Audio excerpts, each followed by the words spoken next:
and I'm from this area here, and what I'm going to try to do is kind of go over some different areas. I'm going to talk about the heritage, the agricultural heritage of this area. Then I'm also going to talk about my connection to the creek. And I'm going to share with you a little bit about my travels and around the country, some good experiences, and then finally I'm going to kind of talk to you about what we're trying to do with the resources. Okay, so again, if I'm a little too low, just let me know and I'll speak up.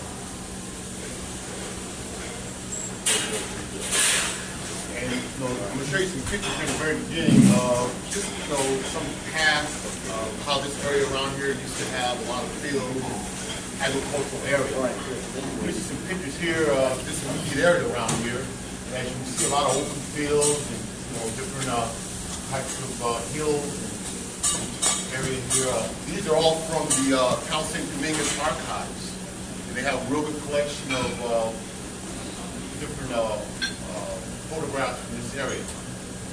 As you can see here, and as a lot of people have probably shared with you, we've always had a problem with floods. So here's a picture of the area when it flooded, and all the way back, I guess in 1958, somewhere in there was a major flood. And so this area is always because of the low-lying area. But in addition, this area has a heritage of growing some of the best agricultural produce in the area. They grew a lot of sugar beets. Go back. They grew a lot of sugar beets all through here. These were some of the processing facilities here. This is like the 1800s right here. It's over by the Alondra, and this is the Alondra and Long Beach Boulevard. This area right here.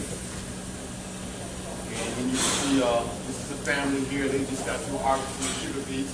Now this here is kind of interesting because this is a kind of a unit where they drove the horses and the carts with the sugar beets. They got them up in this area here and dumped them into a train. And here again, you got the flooding. It's always been a flood problem here.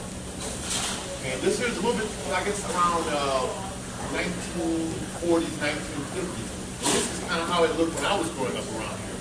These were the kind of fields that, Greenleaf Boulevard. I always tell people it's got its name because of these crops here.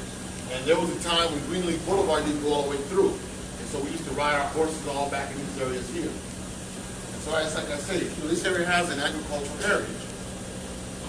Now this here is this is a Japanese family that was farming. And a lot of people that grew up in this area know that there were a lot of Japanese farmers. And during World War II, when they lost a lot of their land, when they came back, we opened up a lot of the nurseries in this area. And there's a lot of like Centron over on Rosecrans, Tunnels that used to be on Atlantic. One of my mentors coming up was a Japanese gentleman who ran the nursery. And so the Japanese folks have done a lot in developing agricultural heritage for this area. Okay, now this is the area. When I was a kid, everybody knows that Compton Creek starts on Main and 109th Street. And I was fortunate as a kid. This is my dad's shop right here, and his shop sits right next to where the Compton Creek starts. So when I was a kid, I used to play in my dad's shop. He was like the Fred Stanford. He used to fix refrigerators and stoves. And all behind his shop here were refrigerators and stoves. So we would throw rocks into the creek from the back of his shop. Little did we know that this was the origin of the creek. My mom was also, she was a teacher at 107th Street Elementary School, which sits right next to, right down from the creek. And when we were little, we had a house that was right across the street. So, when the Compton Creek started, I started. We both have a similar beginning. Okay. Now, I don't know how many of you folks were from this area, but when we were young, over on Imperial Highway and Central Avenue, there used to be a high-flying trapeze act. Do you guys remember when they used to have the trapeze act? All around this area here, there was a net, and there used to be you could stand or either in your car, and there would be people practicing. They would be flying. I always wondered, well, what about if they missed the net and fall in the canal right next to the area that they practice? But this is part of the heritage of the area. This area here is Centennial High School, which sits right up against the creek.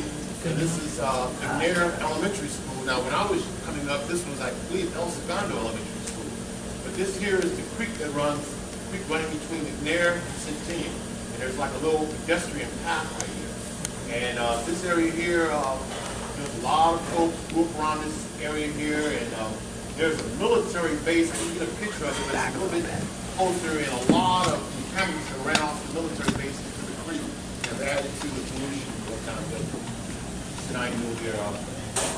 This here is an overview of Gonzalez Park and Washington Elementary School. Now, when I was young, I went to Washington Elementary School, and we used to play on this playground right here, and there's the creek here. And then this baseball park here, we had a lot of famous baseball players that came to the company playing here in Gonzalez Park. And the goal was to knock the ball into the creek. If you got the ball into the creek, that was a home run. So this whole area here, and there's a project now where they're going to redevelop the Mountain Conservancy. I believe they're here in the audience. They're going to do a whole park area here, and this is a really nice area. This is a panoramic view of right behind Gonzalez Park here, and there's Washington Elementary School. Okay. Again, this is Washington Elementary School, and right here, this little area here, this is one of the major areas where water is carried all the way, I believe, Paramount, all the way east, and it's outflow right here, and it flows into the creek. So during the year, there's always water flowing right here. This gentleman here is on his bike, and along the creek, you know, there's a lot of horse trail on one side, the bike path. And when I talk to this gentleman here, he says he comes out every day, right? Really enjoys it. And again, this is the Washington Elementary School. There's going to be a park over here. I was just here yesterday, and there was a planning meeting, and the parents, you know, they're all excited to get involved and make this into a green school. Compton High sits on, I'm going to grab your seat right here, if you don't mind. Compton High sits right here on the creek, and when we were kids, we played football. We also played Little League baseball, and there was a swimming pool that used to be at Compton High School. And so, you know, all the kids would, you know, always, hook up to Compton High during the summer. It was kind of an in place to be back in the 60s and 70s. This here is a school that's a private school, St. Timothy, and it sits about a block from the creek. And when we were young, we used to take hikes over to the creek, and we would, you know, talk about the creek and the wildlife around the creek. And so both of these schools are right there in the creek area. Now, it's called Raymond Park now, but when I was a kid, it was Victory Park. We all played baseball there at Victory Park.